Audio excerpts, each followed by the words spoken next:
Hello बच्चों, कैसे हो आप सब। एक बार फिर से आप सभी का स्वागत है मेरा दूरदर्शन मेरा विद्यालय में। मैं उम्मीद करता हूं कि आपको जो घर पर आपके विद्यालय का अनुभव मिल रहा है आप उसे बहुत एंजॉय कर रहे होंगे और एंजॉयमेंट के साथ साथ आपकी पढ़ाई भी हो रही होगी। तो आइए बच्चों, देखते हैं आज के एपिसोड में हम क्या पढ़ेंगे। आज के एपिसोड की शुरुआत भी हम कक्षा 9 की पढ़ाई से करेंगे, जिसमें हम सबसे पहले विज्ञान में जीवों में विविधता के बारे में जानेंगे। इसके बाद बच्चों हम सामाजिक विज्ञान में जलवायु के बारे में पढ़ेंगे। बच्चों, कक्षा 9 की पढ़ाई हो जाने के बाद हम कक्षा 10 की पढ़ाई शुरू करते हुए गणित में द्विघात समीकरण के बारे में पढ़ेंगे और आज के एपिसोड में सबसे आखिरी में हम सामाजिक विज्ञान में खनिज संसाधन के बारे में पढ़ेंगे।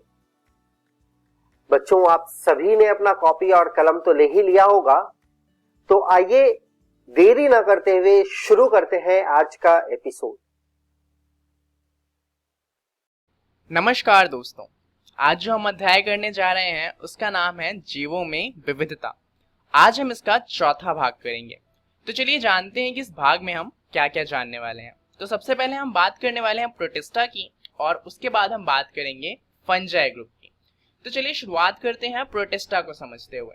तो अगर हम प्रोटिस्टा की बात करें तो इसके बारे में हम कुछ चीजें पहले से जानते हैं, जैसे कि ये एक कोशिकीय जीव होता है जो कि यूकैरियोट होता है। अगर हम इसकी बात करें तो इसका उदाहरण हो जाएगा अमीबा। चलिए शुरुआत करते हैं इसके बारे में और अच्छे से जानते हुए। तो अगर हम प्रोटिस्टा की बात करें तो इस वर्ग में एक कोशिकीय यूकैरियोटिक जीव आते हैं, इतना तो हम पहले से जानते हैं। कुछ जीवों में गमन के लिए सील या फ्लैजेला नामक संरचनाएं पाई जाती हैं। अब इसका क्या मतलब है? दरअसल अगर हम इनकी बात करें तो अगर हम पैरामीशियम की बात करें तो उसके अंदर सीलिया होता है, यानी कि उसकी बॉडी के आसपास बहुत सारे पतले पतले रेशे जैसी पैर होते हैं जिनकी मदद से वो चल सकते हैं, जिन्हें सीलिया कहा जाता है। अगर हम अमीबा की बात करें तो हम जानते हैं कि अमीबा में कूटपाद होता है जिसकी मदद से अमीबा आगे या पीछे जा सकता है। अगर हम यूगिना की बात करें तो उसके पास एक पूंछ जैसी कोई चीज होती है जिसे फ्लैजेला के नाम से जाना जाता है, वो उसकी मदद से मूव कर पाता है। तो सीलिया या फिर फ्लैजेला या फिर कूटपाद जो है उसे आप ये समझ सकते हैं कि एक पैर की तरह होते हैं प्रोटिस्टा के लिए, जिसकी मदद से वो गमन कर सकता है। इसके अलावा ये स्वपोषी या फिर विषमपोषी दोनों तरह के हो सकते हैं। जरूरी नहीं है कि ये स्वपोषी हो या फिर ये विषमपोषी हो, दोनों में से कोई भी हो सकते हैं। अगला ग्रुप है फंजाई का। चलिए समझते हैं इसके बारे में। अब इसके बारे में हम ये जानते हैं कि ये बहुकोशिकीय जीव होता है। चलिए शुरुआत करते हैं इसके बारे में और डिटेल में जानते हुए। पहले इसका एक उदाहरण देख लेते हैं जो कि है मशरूम।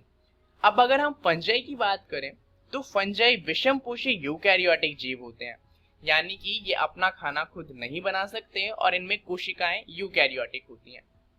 इन्हें मृतोपजीवी कहा जाता है। इसका क्या मतलब है? मृतोपजीवी से क्या मतलब है? दरअसल मृतोपजीवी उन्हें कहा जाता है जो सड़े गले चीजों से अपना पोषण प्राप्त करती है। अब उदाहरण के लिए अगर हम मशरूम की बात करें तो आपने यूजुअली देखा होगा कि मशरूम उन पेड़ पे उगते हैं जो टूट चुके होते हैं और सड़ रहे होते हैं।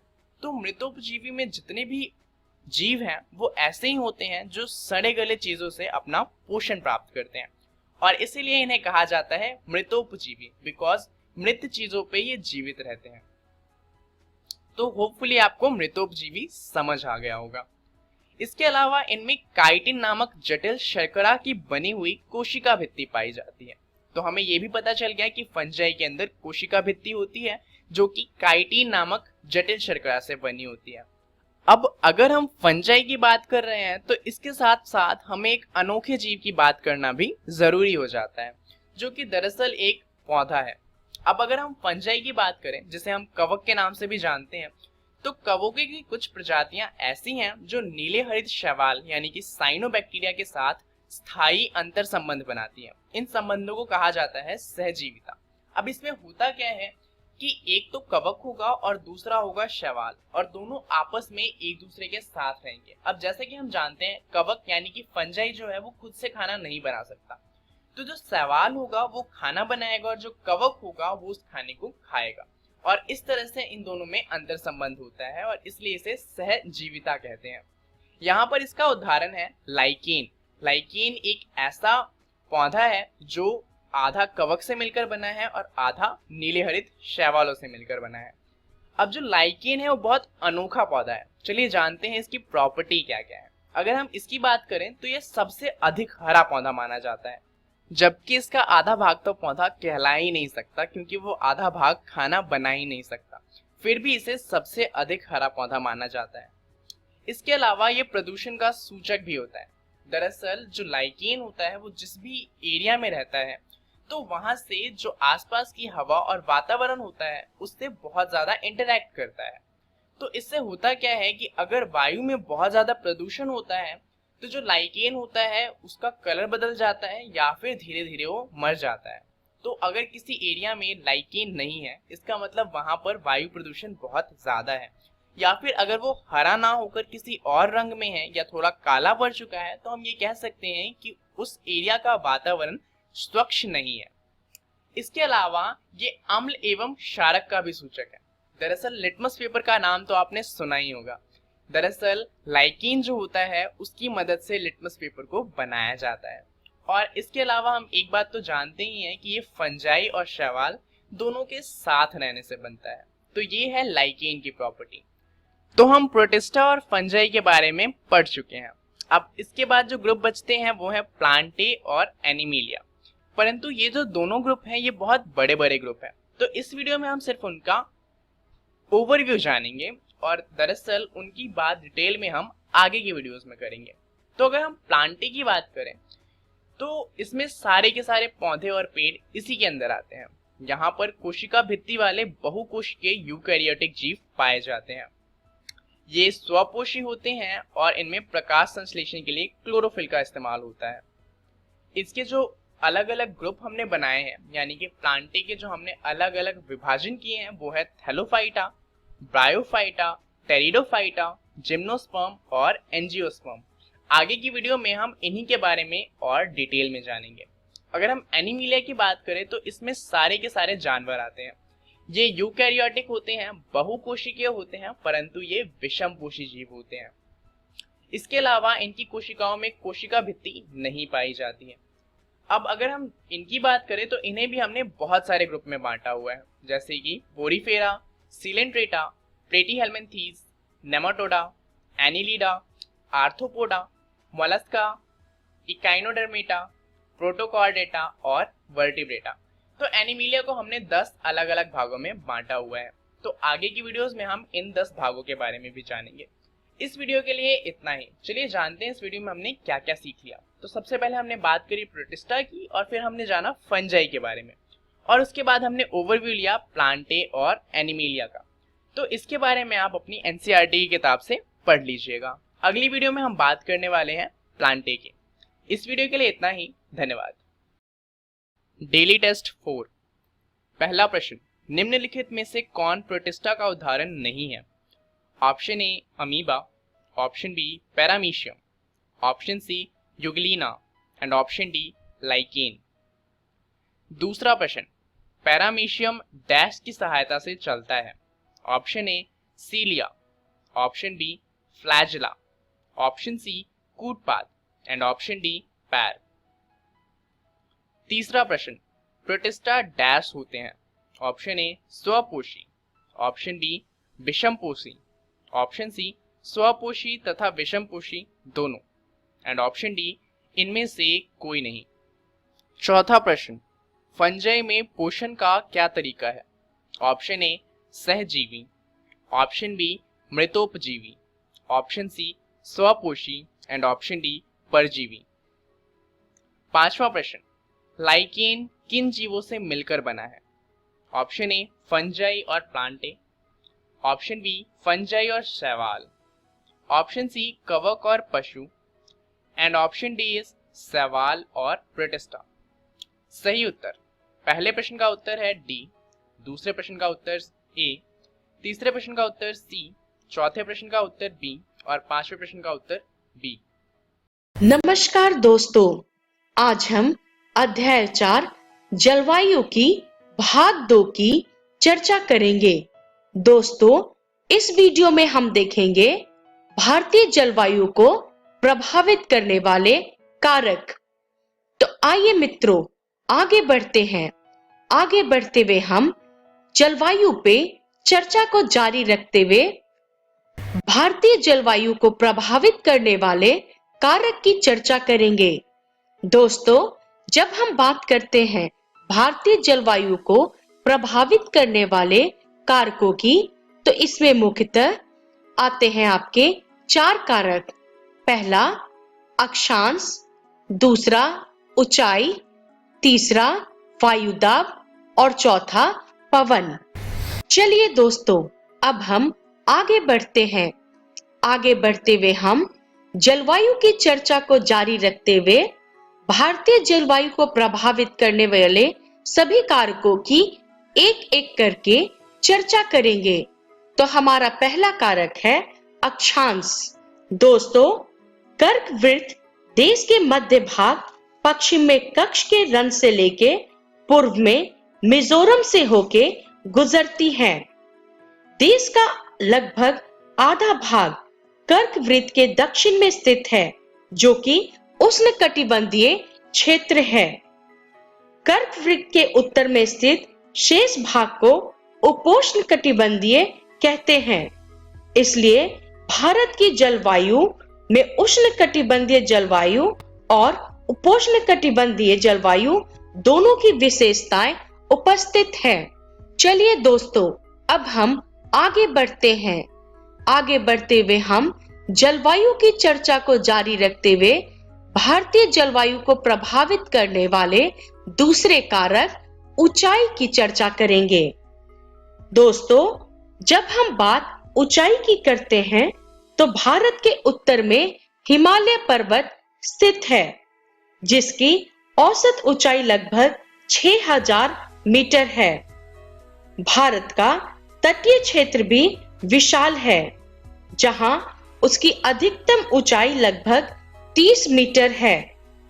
दोस्तों, हिमालय मध्य एशिया से आने वाली ठंडी हवाओं को भारतीय उपमहाद्वीप में प्रवेश करने से रोकता है और इन्हीं पर्वतों के कारण इस क्षेत्र में मध्य एशिया की तुलना में ठंड कम पड़ती है। तो चलिए दोस्तों, अब हम आगे बढ़ते हैं। आगे बढ़ते हुए हम जलवायु की चर्चा को जारी रखते हुए भारतीय जलवायु को प्रभावित करने वाले तीसरे कारक वायु दाब की चर्चा करेंगे।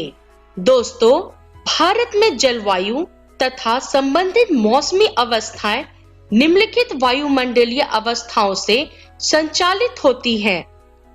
पहला है ऊपरी वायु परिसंचरण, दूसरा है वायु का दबाव तथा धरातलीय पवनें और तीसरा है पश्चिमी चक्रवाती विक्षोभ और उष्णकटिबंधीय चक्रवात। तो चलिए दोस्तों, अब हम आगे बढ़ते हैं। दोस्तों, आगे बढ़ते हुए हम जलवायु की चर्चा को जारी रखते हुए हम भारतीय जलवायु को प्रभावित करने वाले कारक वायु दाब की चर्चा को जारी रखेंगे। दोस्तों, भारत उत्तर पूर्वी व्यापारिक पवन क्षेत्र में स्थित है। ये पवनें उत्तरी गोलार्ध के उपोष्णकटिबंधीय उच्च दाब पट्टियों से उत्पन्न होती हैं। ये पवनें दक्षिण की ओर बहती हैं। कोरियोलिस बल के कारण दाहिनी ओर विक्षेपित होके विषुवतीय निम्न दाब वाले क्षेत्रों की ओर बढ़ती हैं। दोस्तों, समानतः इन पवनों में नमी की मात्रा बहुत ही कम होती है। इसके पीछे वजह यह है कि यह स्थलीय भागों से उत्पन्न होती है एवं उन्हीं भागों में बहती है, जिसके कारण इन पवनों के द्वारा वर्षा या तो कम या नहीं होती है। अगर ऐसी बात है तो भारत एक शुष्क क्षेत्र होना चाहिए, लेकिन ऐसा नहीं है। इसका जवाब हमें आगे मिलेगा। दोस्तों, जहां पे हमें ये जान लेना जरूरी है कि कोरियोलिस बल होता क्या है। मित्रों, एक स्पष्ट बल जो पृथ्वी के घूर्णन के परिणाम स्वरूप उत्तरी गोलार्ध में दाईं ओर से और दक्षिणी गोलार्ध में बाईं ओर से वस्तुओं को विक्षेपित करता है। इसे फेरेल के नियम के रूप में भी जाना जाता है। आइए दोस्तों, अब हम आगे बढ़ते हैं। आगे बढ़ते हुए हम अपनी जलवायु की चर्चा को जारी रखते हुए भारतीय जलवायु को प्रभावित करने वाला वायु दाब के कारक की चर्चा को जारी रखेंगे। दोस्तों, भारत का वायु दाब और पवन की स्थिति अद्वितीय है। दोस्तों, शीत ऋतु में हिमालय के उत्तर में उच्च दाब होता है, अतः इस क्षेत्र की ठंडी शुष्क हवाएं दक्षिण में निम्न दाब वाले महासागरीय क्षेत्र के ऊपर बहती हैं। या हम कह सकते हैं कि भारत में मौसम के अनुसार हवा की दिशा बदल जाती है। वे सर्दियों में उत्तर पूर्व से दक्षिण तक होते हैं, जबकि गर्मियों में पूरी तरह से उल्टे होते हैं। दोस्तों, वायु दक्षिण में स्थित हिंद महासागर के उच्च दाब वाले क्षेत्र से दक्षिण पूर्वी दिशा में बहते हुए विषुववृत्त को पार कर दाहिनी ओर मुड़ते हुए भारतीय उपमहाद्वीप पे स्थित निम्न दाब की ओर बहने लगती है। अतः इन्हें दक्षिण पश्चिम मानसून पर्वतों के नाम से जाना जाता है।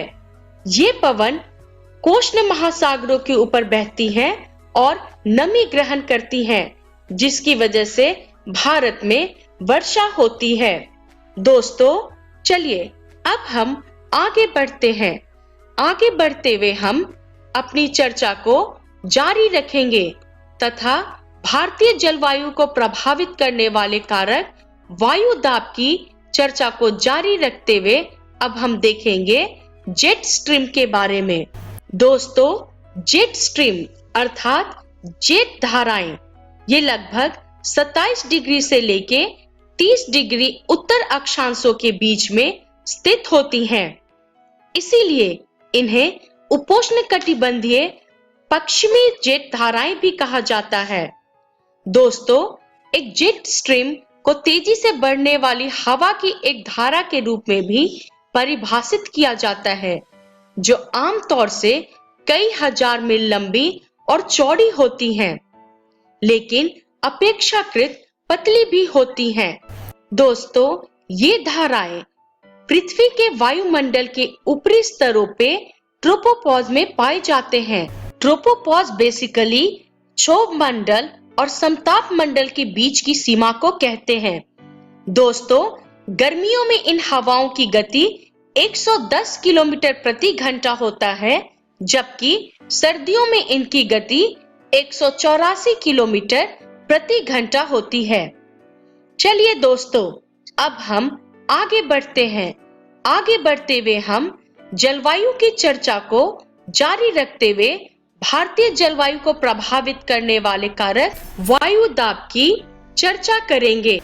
दोस्तों, हमने पिछले स्लाइड में जो जेट धाराओं की चर्चा की, वो जेट धाराएं ग्रीष्म ऋतु को छोड़कर पूरे वर्ष हिमालय के दक्षिण में प्रभावित होती हैं। इस पश्चिमी प्रभाव के द्वारा देश के उत्तर में एवं उत्तर पश्चिमी भाग में पश्चिमी चक्रवाती विक्षोभ आ जाते हैं। दोस्तों, यहाँ पे हमें ये जान लेना जरूरी है कि ये पश्चिमी चक्रवाती विक्षोभ होता क्या है। दोस्तों, यह भूमध्य सागरीय क्षेत्र में उत्पन्न होने वाला एक अतिरिक्त उष्णकटिबंधीय तूफान है, जो भारतीय उपमहाद्वीप के उत्तर पश्चिमी भागों में अचानक सर्दियों की बारिश लाता है। दोस्तों, यह प्रायः भारत के उत्तर एवं उत्तर पश्चिमी क्षेत्रों को प्रभावित करते हैं। उष्णकटिबंधीय चक्रवात मानसूनों महीनों के साथ साथ अक्टूबर एवं नवंबर के महीनों में आते हैं। इन तूफानों में नमी आमतौर से भूमध्य सागर और अटलांटिक महासागर से उत्पन्न होती है। तो चलिए दोस्तों, अब हम आगे बढ़ते हैं। आगे बढ़ते हुए मैं आपको ये बताती हूँ कि इस वीडियो में हमने सीखा भारतीय जलवायु को प्रभावित करने वाला कारक तथा इसका रेफरेंस है भूगोल कक्षा 9 की पाठ्य पुस्तक। दोस्तों, अगले वीडियो में हम सीखेंगे भारतीय मॉनसून। तब तक के लिए धन्यवाद।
कोरोना से डरे नहीं, एहतियात बरते।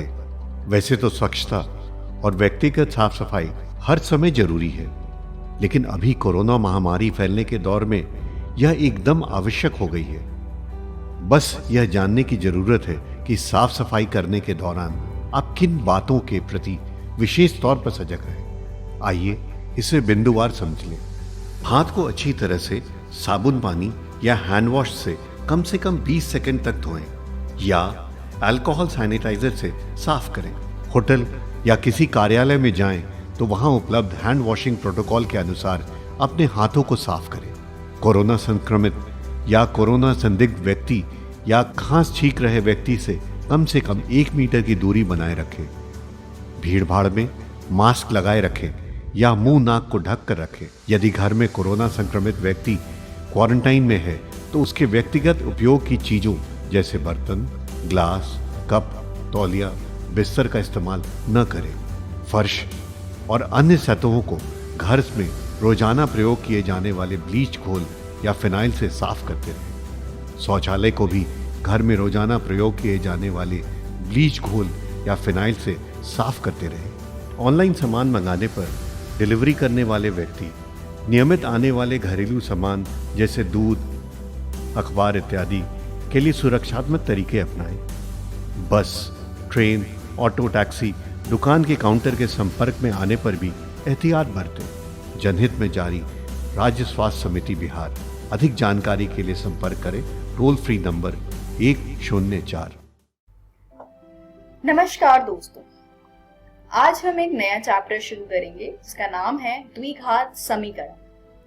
ये चैप्टर आपकी एनसीईआरटी गणित की किताब का चौथा अध्याय है। तो चलिए शुरू करते हैं पार्ट 1 द्विघात समीकरण का।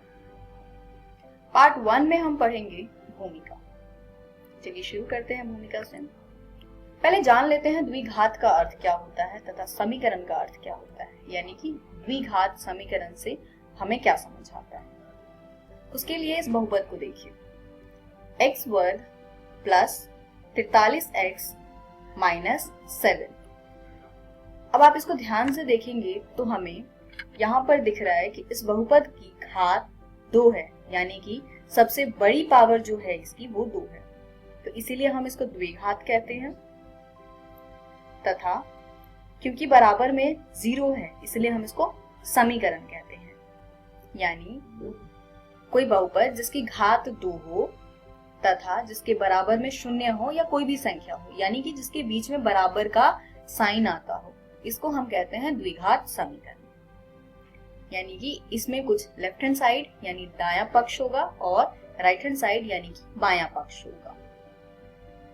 तो आशा है आपको द्विघात समीकरण का अर्थ समझ आया होगा।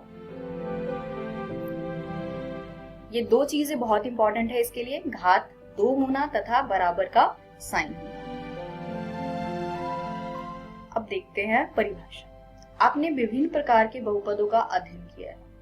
उदाहरणार्थ रैखिक बहुपद कौन से होते हैं? जैसे 2x plus 1 minus 4x plus 6, यानी कि वो बहुपद जिसकी घात 1 हो।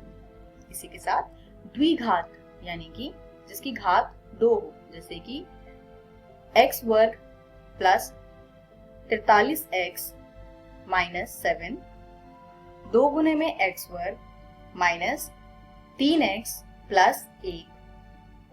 त्रिघात यानी कि जिसकी घात 3 हो, जैसे एग्जाम्पल है x घन प्लस x वर्ग माइनस 5x। दूसरा एग्जाम्पल है x घन माइनस x वर्ग प्लस 3x माइनस 11 इत्यादि। जब हम द्विघात बहुपद को, जो ये दो बहुपद हैं, द्विघात बहुपद को शून्य के तुल्य कर देते हैं, यानी बराबर में हम शून्य लगाते हैं इसको, तो हमें एक द्विघात समीकरण प्राप्त हो जाती है। तो इसका अर्थ क्या है? जो द्विघात बहुपद आपने पढ़ा होगा 9वीं कक्षा में, उस बहुपद में अगर हम बराबर का साइन लगा दे और उसके बराबर में शून्य रख दे तो वो द्विघात समीकरण हो जाएगा। परिभाषा क्या है? कोई भी समीकरण px बराबर 0 जहां px घात 2 का एक बहुपद है, एक द्विघात समीकरण कहलाता है। यानी कोई भी बहुपद जिसकी घात 2 हो तो द्विघाती बहुपद हो जाएगा, और बराबर में अगर हम शून्य लगा दे तो वो द्विघात समीकरण हो जाता है। जैसे इसको देखिए, px बराबर में ax का वर्ग प्लस bx प्लस c बराबर 0। यहाँ पे आप देख रहे हैं कि इसकी घात कितनी है? 2, तथा बराबर में क्या है इसके? 0। तो ये हो जाएगा एक द्विघात बहुपद। अब चर x में एक द्विघात समीकरण, यानी यहाँ पर चर क्या है? x। जरूरी नहीं है चर हमेशा x हो, यहाँ पर हम इन पर्टिकुलर चर x ले रहे हैं। हो सकता है कि समीकरण py भी हो, pz भी हो, कुछ भी हो सकता है। तो अगर हम एक केस लें तो चर x में एक द्विघात समीकरण ax वर्ग प्लस bx प्लस c बराबर 0 के प्रकार की होती है, जहां a, b, c वास्तविक संख्याएं हैं। यानी इसमें जो आप a, b और c देख रहे हैं उस प्रकार की संख्या होगी वास्तविक संख्या, तथा a का मान 0 के बराबर कभी नहीं होगा, क्योंकि अगर a का मान 0 के बराबर हो जाता है तो a x वर्ग से गुना होकर के 0 हो जाएगा, और इस प्रकार हमें रैखिक समीकरण प्राप्त हो जाएगा, वो द्विघात समीकरण नहीं रह जाएगा। जिसे उदाहरण देखते हैं, 2 गुने में x का वर्ग प्लस x माइनस 16 बराबर 0, 1 माइनस x स्क्वायर यानी x का वर्ग प्लस 300 बराबर 0, 2 गुने x का वर्ग माइनस 3x यानी कि माइनस 3x प्लस 1 बराबर 0।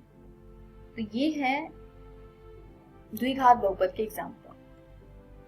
इसमें है क्या मेन चीज?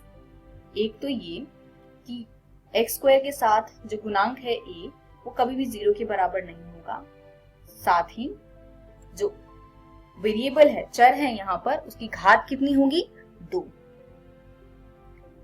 अब यहाँ देख रहे होंगे पहले में 2 गुने में x स्क्वायर, फिर x है, फिर 16 है, दूसरे वाले में पहले 1 है, फिर x का वर्ग है।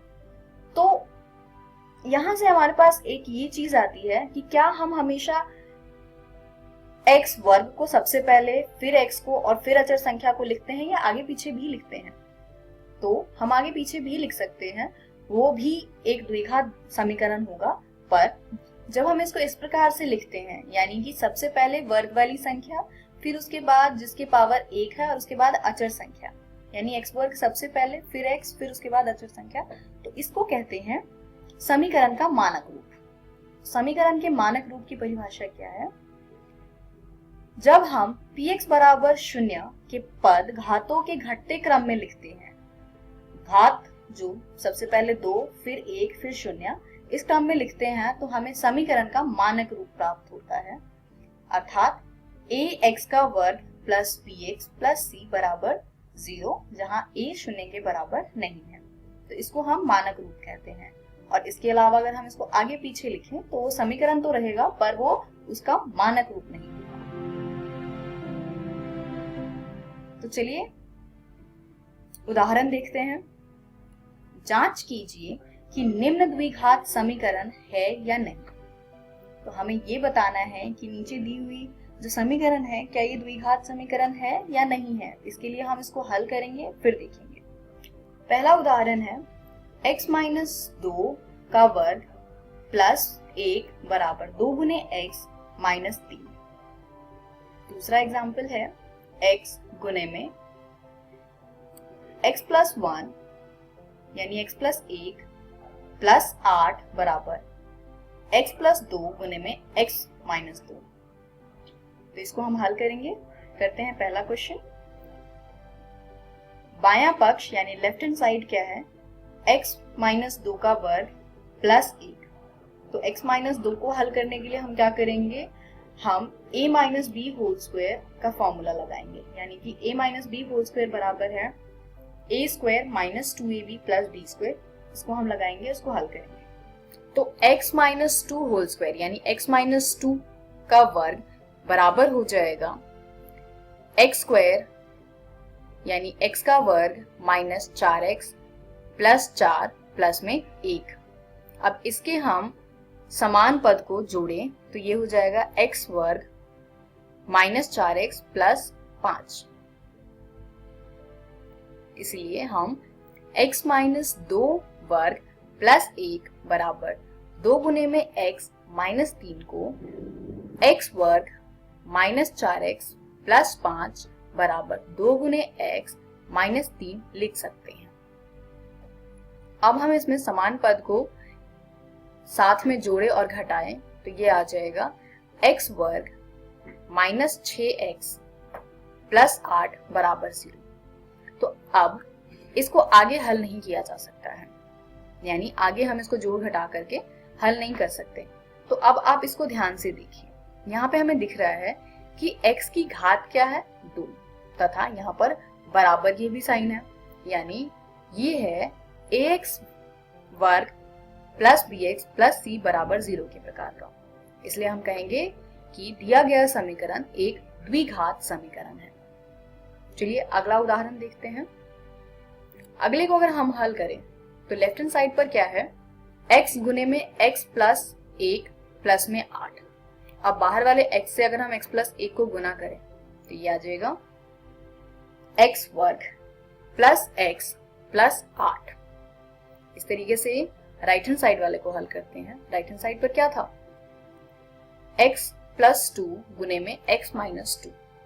तो यहाँ पर a प्लस बी और a माइनस बी का सूत्र लगा सकते हैं हम।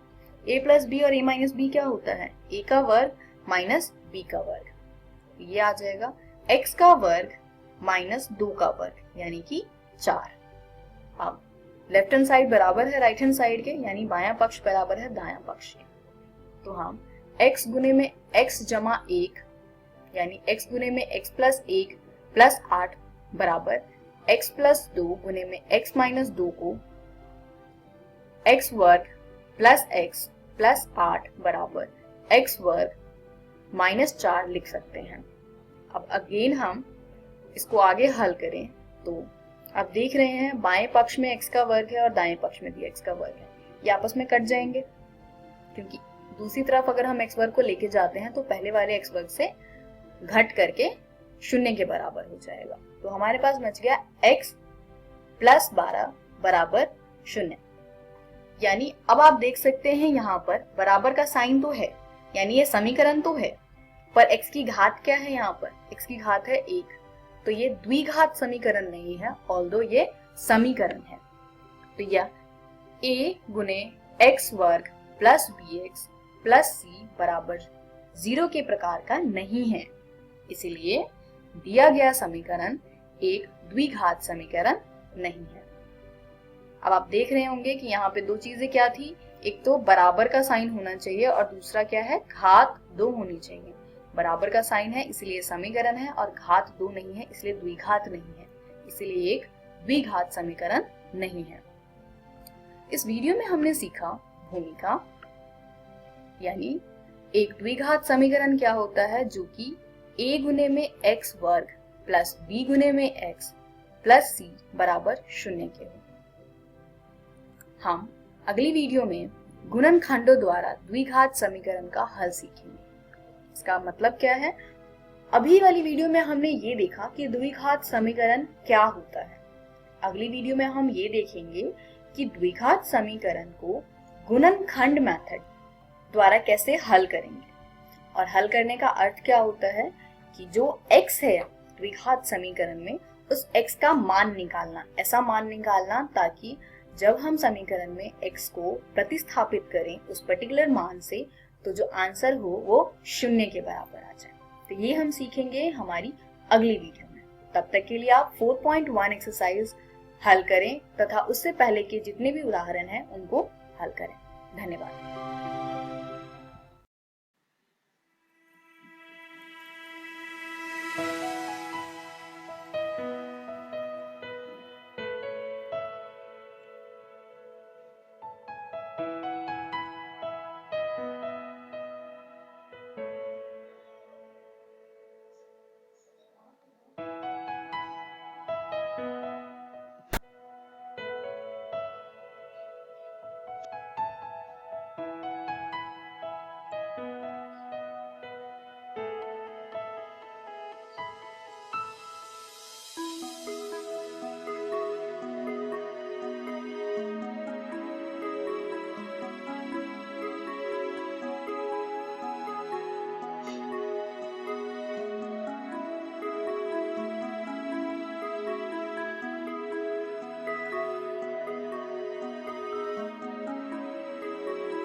नमस्कार दोस्तों, आज हम खनिज संसाधन नामक अध्याय का अगला भाग पढ़ने वाले हैं। पिछले अध्याय में हमने खनिजों के प्रकारों में धात्विक खनिज लौह के बारे में चर्चा की थी। आज के इस अध्याय में हम धात्विक खनिज अलौह के बारे में चर्चा करते हुए उसके अंतर्गत बॉक्साइट तथा तांबे की चर्चा करेंगे। साथ ही अधात्विक खनिजों में अभ्रक तथा चूना पत्थर की बात करेंगे। इसके अलावा खनिजों का आर्थिक महत्व और खनिजों का संरक्षण, इन बिंदुओं पर भी चर्चा करेंगे। तो चलिए शुरू करते हैं आज का अध्याय। बच्चों, जैसा कि हम जानते हैं, धात्विक खनिज अलौह वे होते हैं जिनमें लोहा नहीं पाया जाता। ऐसे खनिजों में सर्वप्रथम बात करते हैं बॉक्साइट की। यह एक अलौह धातु निक्षेप है जिसमें एल्यूमीनियम नामक धातु निकलती है। भारत में बॉक्साइट का इतना भंडार है कि एल्यूमीनियम में हम आत्मनिर्भर हो सकते हैं। इसका बहुमुखी उपयोग वायुयान निर्माण, विद्युत उपकरण निर्माण तथा रासायनिक वस्तुओं को बनाने में किया जाता है। इसके अलावा घरेलू साज सज्जा के सामानों का निर्माण, बर्तन बनाने तथा सफ़ेद सीमेंट इत्यादि बनाने में भी इसका प्रयोग किया जाता है। भारत में एल्यूमीनियम का अनुमानित भंडार 3037 मिलियन टन है। आइए अब इसके वितरण के बारे में चर्चा करते हैं। बॉक्साइट भारत के अनेक क्षेत्रों में मिलता है, किंतु मुख्य रूप से इसका भंडार उड़ीसा, गुजरात, झारखंड, महाराष्ट्र, छत्तीसगढ़, तमिलनाडु और उत्तर प्रदेश में है। उड़ीसा भारत के कुल उत्पादन का 42% बॉक्साइट का उत्पादन करता है। यहाँ कालाहांडी, बोलंगीर, कोरापुट, सुंदरगढ़ तथा संबलपुर मुख्य उत्पादक क्षेत्र हैं। साथ ही गुजरात भारत का 17.35% बॉक्साइट उत्पादन करके दूसरे स्थान पर स्थित है। जामनगर, कैरा, सबरकंठ, कच्छ तथा सूरत यहाँ के महत्वपूर्ण उत्पादक जिले हैं। अगले धात्विक खनिज अलौह में तांबा आता है। तांबा एक अति उपयोगी अलौह धातु है। यह बिजली का अच्छा संचालक है। यही कारण है इसका ज़्यादातर उपयोग विद्युत उपकरण बनाने में किया जाता है। इससे बर्तन और सिक्के भी बनाए जाते हैं। भारत में तांबे का अभाव है। देश में तांबे का भंडार कुल 125 करोड़ टन है।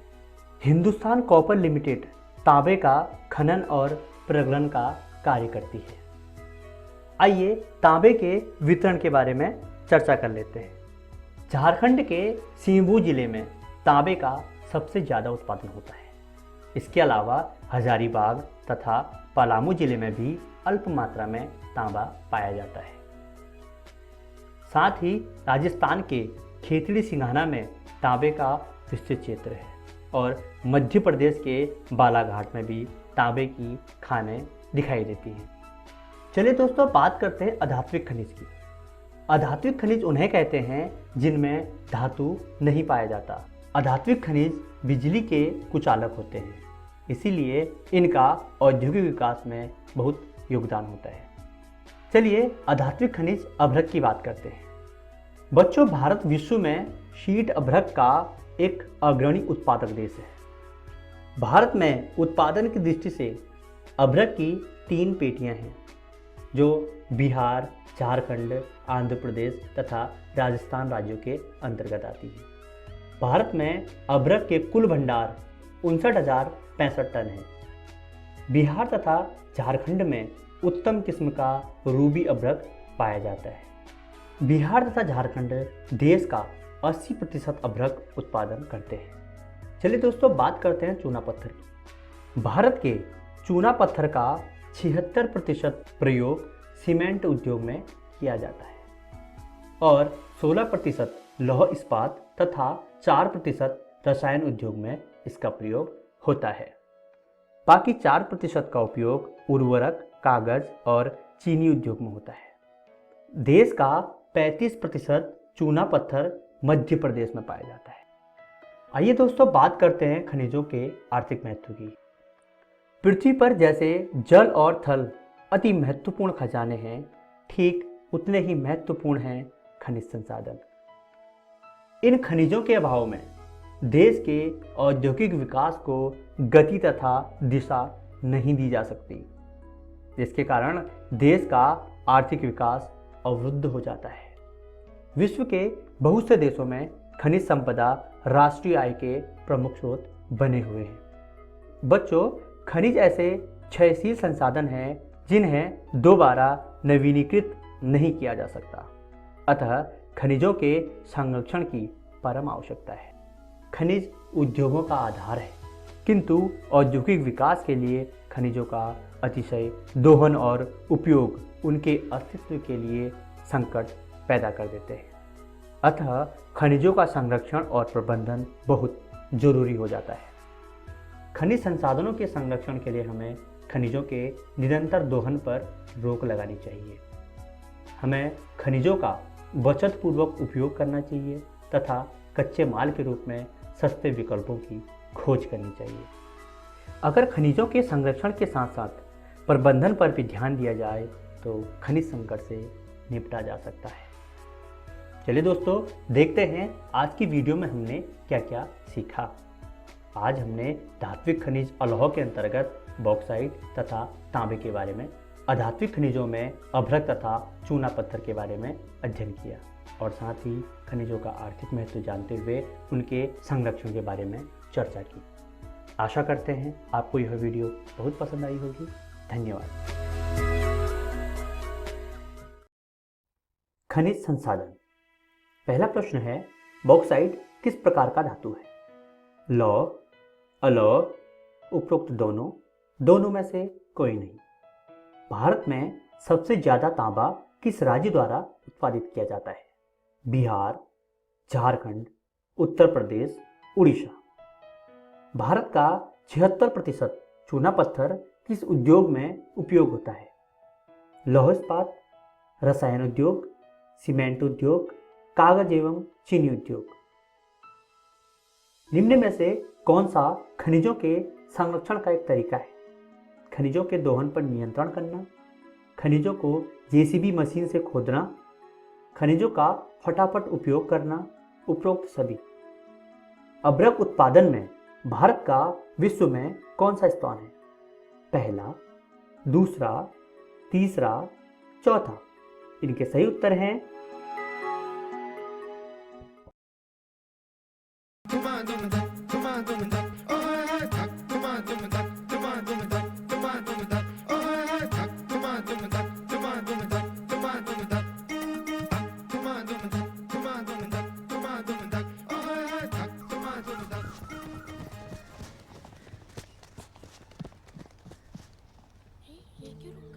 रीटा ठीक है? रीटा रीटा क्या हुआ? मेरी दौड़ तो 1 महीने बाद है ना, मगर भाभी ने बोला कि महीना तो हर महीने आता है, तो अच्छा तो तुझे इस बात की चिंता है। इतनी चिंता मत कर, महीना आने पे भी तू भाग सकती है। ये तेरा पहला महीना है ना, महीने को नियमित होने में कुछ साल लग सकते हैं। तब तक जरूरी नहीं है ये हर महीने आए, 2 से 3, 6 से 8 हफ्ते भी लग सकते हैं। मेरे तो प्राण ही निकल गए थे। लेकिन जब महीना नियमित हो जाएगा तब तो वो 30 दिन पर ही आता होगा ना? इसका जवाब तुम्हें अगली पहेली में मिल जाएगा। पिछली पहेली तो तुमने हमारी मदद से सुलझा ली, मगर ये अकेले सुलझानी होगी, तभी तो पहेली की सहेली का खिताब मिलेगा और एक उपहार भी। उपहार?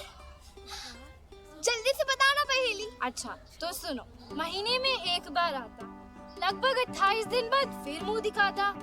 हिसाब लगाओ, अगर 16 को आता तो बताओ अगला फेरा कब लगाता। जो इसे सुलझाएगी पहेली की सहेली कहलाएगी कहलाएगी। ये क्या रुखसार, तुम जानती हो ना कि मुझे गिनती से कितना डर लगता है।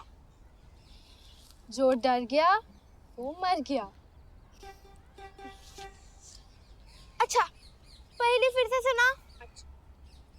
महीने में एक बार आता, लगभग 28 दिन बाद फिर मुंह दिखाता। हिसाब लगाओ, अगर 16 को आता तो अगला फेरा कब लगाता। अगला फेरा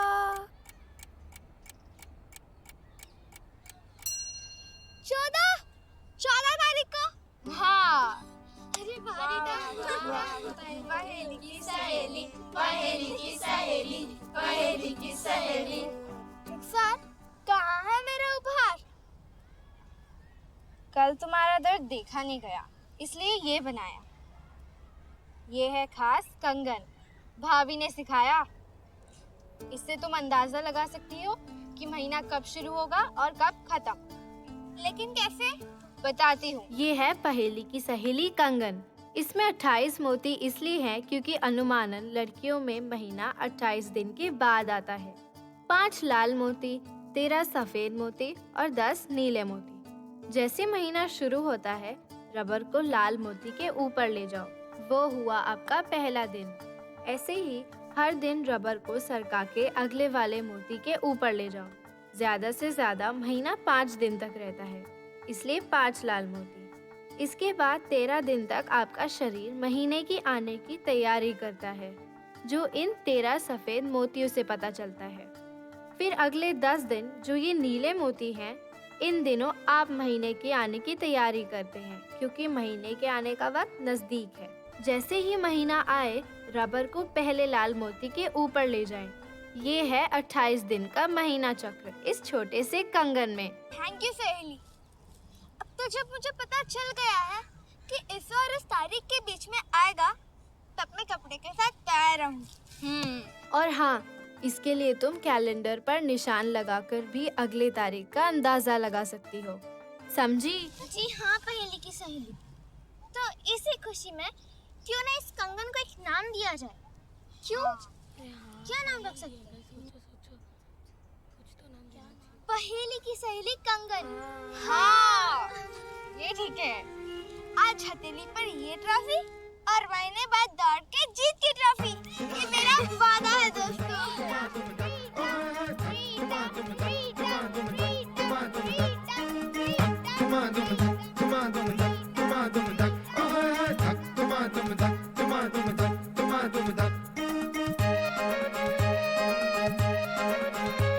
हवाओं में शोर है ये चर्चा, रोर है तेरे पंख है तैयार, ना रुकते तेरी अब रफ्तार। हौसलों में आ गई जा, तेरी ही जीत का है ये फरमान।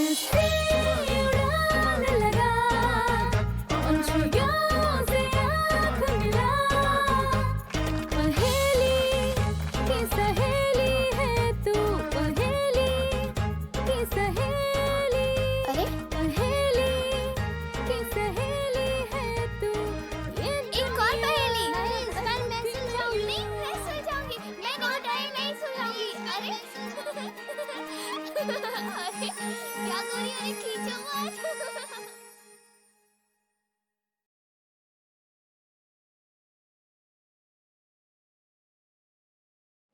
कोरोना वायरस जैसी महामारी से बचाव के लिए देश भर में लॉकडाउन है। बच्चों को सुरक्षित रखने के लिए विद्यालय बंद किए गए हैं। इस परिस्थिति में आपका मोबाइल ही आपका विद्यालय बन सकता है। जी हाँ, बिहार सरकार के शिक्षा विभाग ने यूनिसेफ और इकोवेशन के साथ मिलकर उन्नयन ऐप मेरा मोबाइल मेरा विद्यालय की शुरुआत की है। इस ऐप पर आप कक्षा 6 से 12 तक के पाठ्यक्रम को पढ़ सकते हैं। सिर्फ पढ़ ही नहीं सकते, बल्कि आपको पढ़ते समय अगर किसी भी तरह की कोई परेशानी आती है या फिर मन में कोई सवाल आता है तो इस ऐप पर आप अपने सवाल भी पूछ सकते हैं, जिसका जवाब उस विषय के विशेषज्ञ द्वारा दिया जाएगा।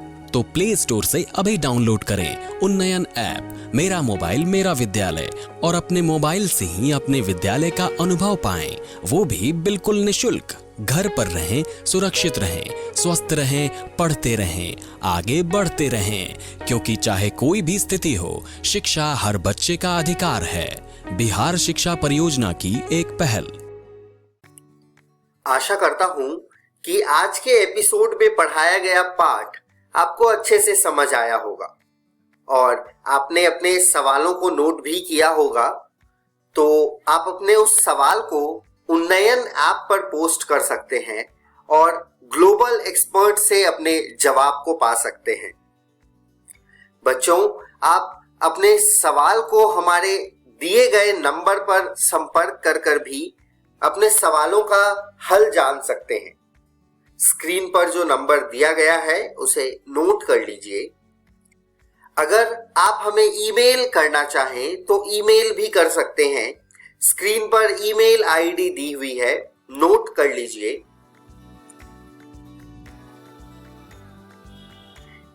इस एपिसोड का पुनः प्रसारण इसी चैनल पर संध्या 3:05 से 4 बजे तक आएगा। तो बच्चों, इस एपिसोड को आप दोबारा भी देख सकते हैं।